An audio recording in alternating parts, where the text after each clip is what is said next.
సిద్దిపేట జిల్లా కేంద్రంలో అన్ని అర్హతలు ఉండి రుణమాఫీ కాని రైతులు తమకు ఫిర్యాదు చేయాలని Siddipet lead bank manager Haribabu తెలిపారు.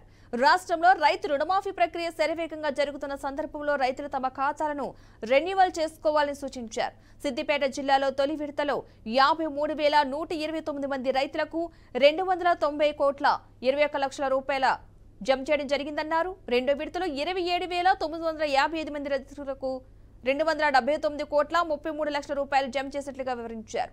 అర్హతలు ఉన్న రుణమాఫీ కాని రైతులు ఫిర్యాదులను సేకరించి జిల్లా వ్యవసాయ అధికారికి ఇస్తామని చెప్పారు. ఇక రుణమాఫీకి సంబంధించి రైతులు ఎలాంటి దిగులు చెందవద్దని అన్నారు.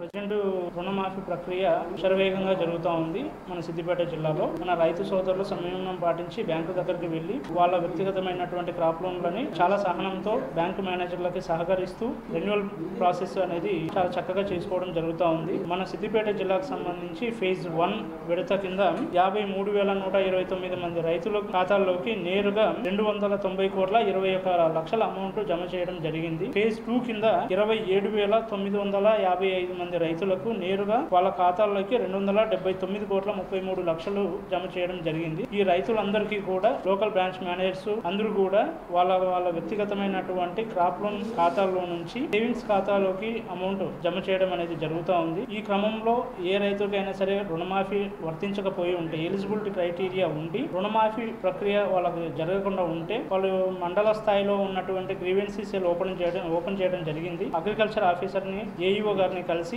వాళ్ళ యొక్క గ్రీవెన్సీని సబ్మిట్ చేస్తే మనము గ్రీవెన్సీ సబ్మిట్ చేసి వాళ్ళకి కూడా రుణమాఫీ వర్తించేలా చేస్తాము. దీనికి సంబంధించి మనం డిస్ట్రిక్ట్ అగ్రికల్చర్ ఆఫీసర్ గారిని కూడా సంప్రదించడం జరిగింది. ముఖ్యంగా ప్రజెంట్